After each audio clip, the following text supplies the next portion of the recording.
White hole space का सबसे बड़ा राज। आज स्पेस में कई ऐसी चीजें हैं जो हम समझते नहीं। कुछ चीजें हम देख नहीं सकते और कुछ चीजें बिल्कुल समझना मुश्किल होता है। आज हम बात करेंगे एक ऐसे फिनोमेनो की जो न सिर्फ स्पेस की थ्योरीज को चैलेंज करता है बल्कि हमारी समझ को भी बदल सकता है। इसका नाम है व्हाइट होल।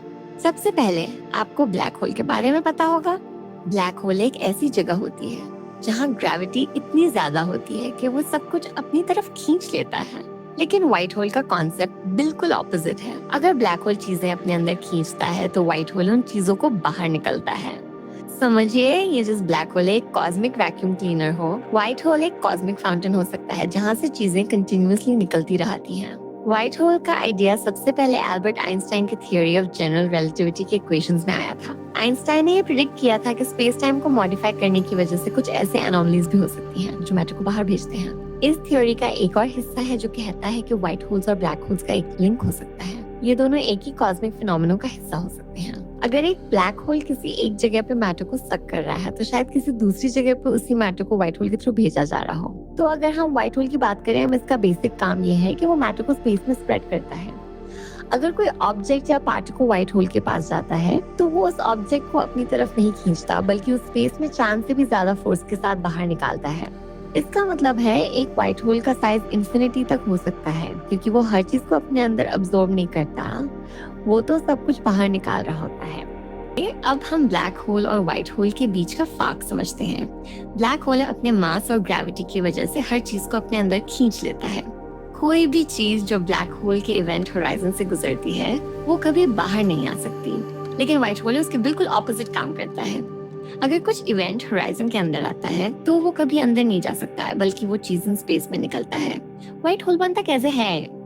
अब हम बात करते हैं कि व्हाइट होल कैसे बनता है। व्हाइट होल का एग्जिस्टेंस अभी तक थियोरेटिकल है, लेकिन कुछ साइंटिस्ट कहते हैं कि व्हाइट होल एक तरह से ब्लैक होल के एवोल्यूशन का हिस्सा हो सकता है। जब एक ब्लैक होल अपनी लाइफ के एंड पॉइंट तक पहुंचता है तो उसका कोलैप्स हो सकता है और वो एक व्हाइट होल में बदल सकता है। इस तरह से ब्लैक होल और व्हाइट होल के बीच एक कनेक्शन बन सकता है। एक और थ्योरी ये कहती है कि व्हाइट होल्स किसी दूसरे यूनिवर्स का आउटपुट हो सकते हैं, जैसे एक पोर्टल हो जो हमारे यूनिवर्स से दूसरे यूनिवर्स में चीजों को ट्रांसफर करता हो।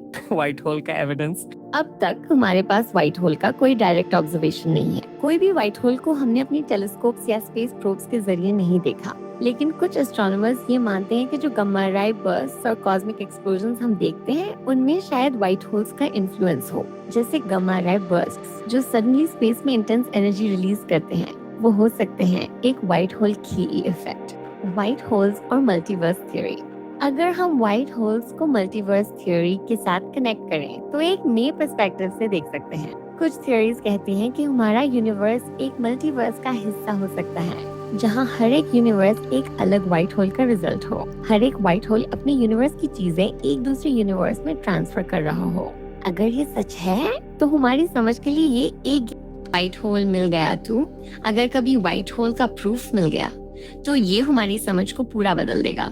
हम स्पेस और टाइम के नेचर को समझने में एक नई डायरेक्शन की तरफ जाएंगे। अगर व्हाइट होल सच में एग्जिस्ट करते हैं तो ये हमें स्पेस ट्रैवल और टाइम ट्रैवल के नए रास्ते दिखा सकते हैं। शायद ये एक पोर्टल हो जहाँ से हम अपने यूनिवर्स के दूसरे हिस्से तक पहुँच सकते हैं। तो व्हाइट होल एक ऐसे कॉस्मिक मिस्ट्री है जो हमारी समझ से परे है। क्या ये हमारे यूनिवर्स का एक इम्पोर्टेंट हिस्सा है या फिर एक गलत थ्योरी? ये वक्त ही बता सकता है। अगर आपको स्पेस और कॉस्मिक मिस्ट्रीज पसंद है तो हमारे चैनल को सब्सक्राइब करें और इस वीडियो को अपने दोस्तों के साथ शेयर करें।